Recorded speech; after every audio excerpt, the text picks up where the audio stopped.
เขาโชว์เที่ยวนะทั้งหน้ากระดาษประทัดเลยนะนางลุ้งไงนางลุ้งไงเออประทัดเป็นปืนแล้วนางลุ้งไงไปนางลุ้งเกิดคือนางลุ้งเกิดคือไอ้พ่อยังลุ้งไงอย่าตัวให้หน้าไว้เมืองบอกเลยนี่นางลุ้งเออกระดาษประทัดเป็นปืนนะเป็นปืนเป็นปืนนะมันก็ยิงกันนะ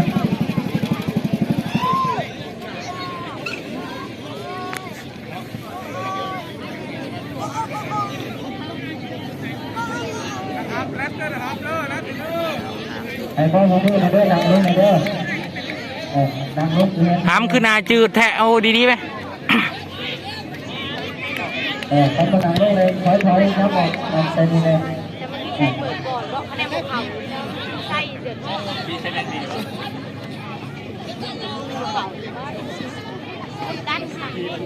ต้องเอาหมกเป็นแบบยิงตัวสุดท้ายเองมันยังมาบดดันก็เจ้าเนาะมาลุ้นกันว่าไปได้เลยเรายิงก่อนเนาะ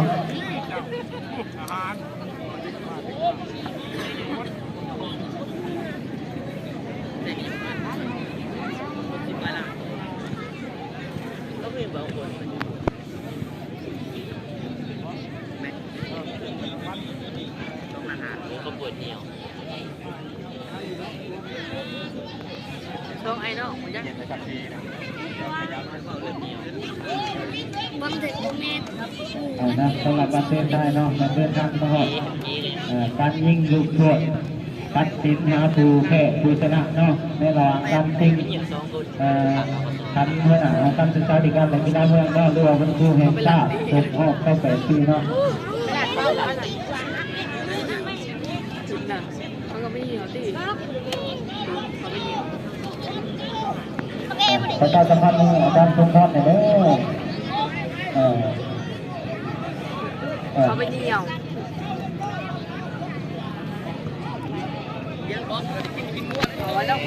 กรรมการผู้ฟิกเป็นหายใจดีผู้ฟิกเป็นหายแล้วเป็นที่ถ้ากรรมการเป็นแบบ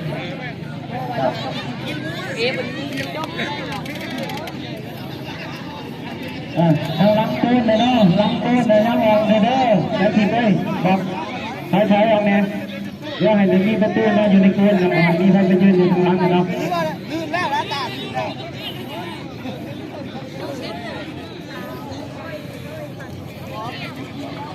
เขาอยู่ข้างหลังหรือว่าเขาเตะโอ้มาเข่าหรือปะเอาเกี่ยวเนาะพอเวลาเขาต้องแบบทำเลยเนาะประเภทเขาไก่อยู่ต้นนิ้นเลยได้นี่เพราะว่าสนามเราไม่มีดอกไฟเนาะ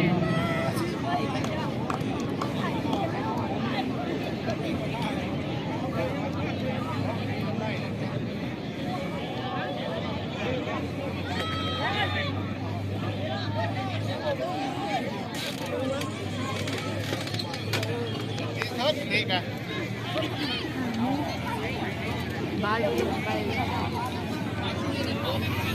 4 โมงอ่ะ4 โมงอ่ะ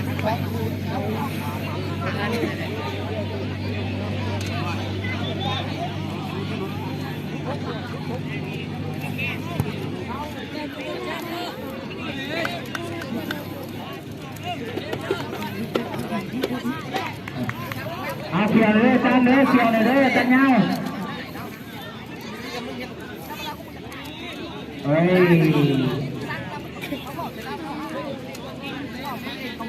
้ย chơi tim nào không chơi xong thì sao เปลี่ยนเสื้อสีลุงก็เสื้อสีเสื้อเปลี่ยนเสื้อกันเด้อ đây bácเป็นkiểu gì của này đấy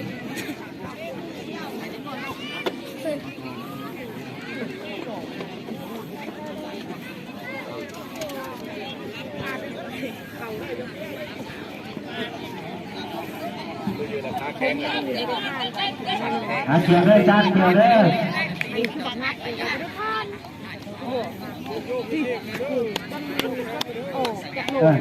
เห็นไหม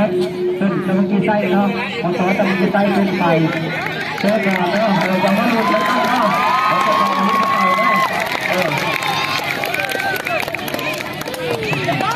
ข่าวข้ามโดดที่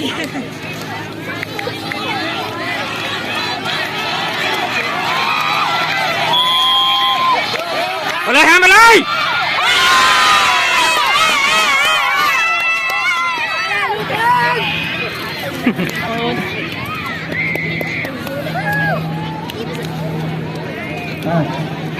เก็บตัวน้องเลยเนาะเมื่อตั้งที่ตั้งเห็นตั้งถึงกันแล้วเนาะประตูหนึ่งมันเลยลงกันว่าไม่ได้คิดกันว่าเป็นกันแล้วก็สามารถที่เสมอได้พอเนาะ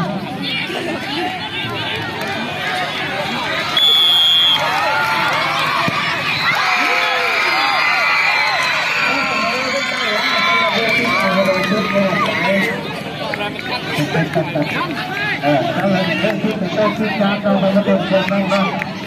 ตัวที่สองเราต้องไปกินไส้เลยไม้หนึ่งสามเนาะแต่สามารถ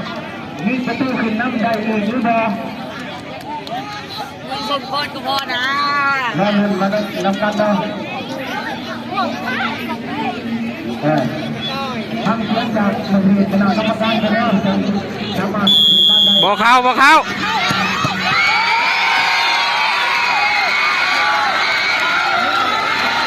ตำสองเสาเลยวะ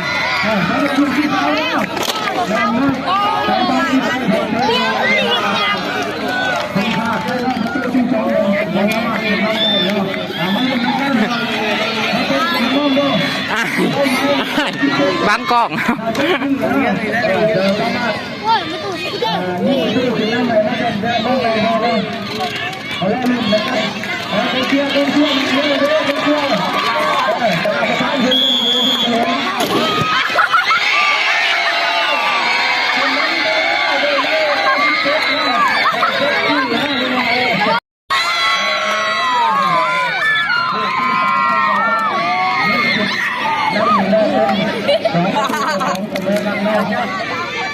ได้เตรียมลูกเตะบอลเนาะ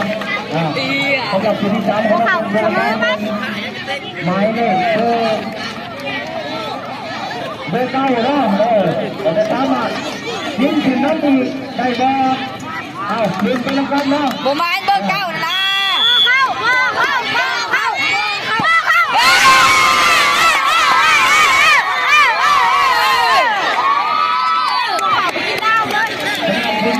ฮัลโหลเอเลี่ยน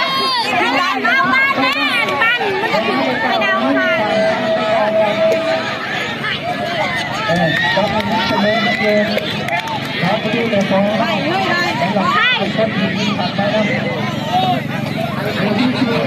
ภูเขาเลย ยิ่งเขาโดนจะได้เสียบ้างก็คือรับไปก่อนไปก่อน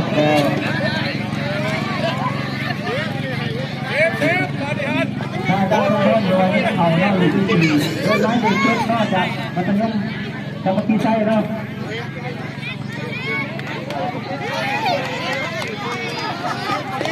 เซฟมาเซฟ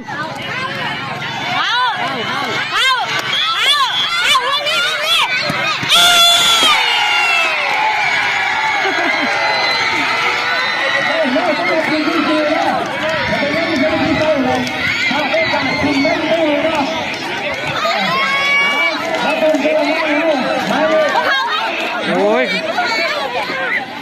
มาเลยเป็นที่มาเนาะเราจะสามารถลุกขึ้นนั่งได้ก็มาเล่าลุกไปแล้วกันนะพอดีที่ว่าลุกที่สองที่สามถึงสามารถลุกไปเรื่องของเรา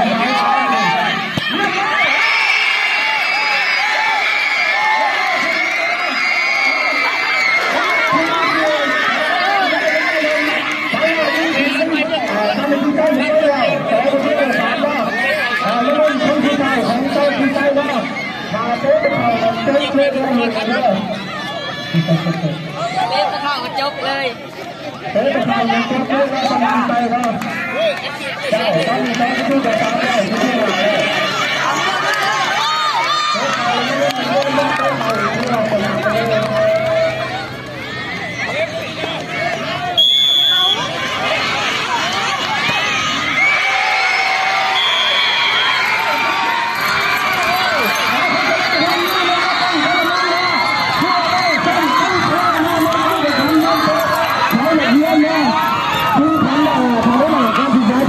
กีฬาเมื่อสะพานทองทั้งที่องค์ชาติเช็คแพทย์เช็คเกิดที่หน้าที่ไหน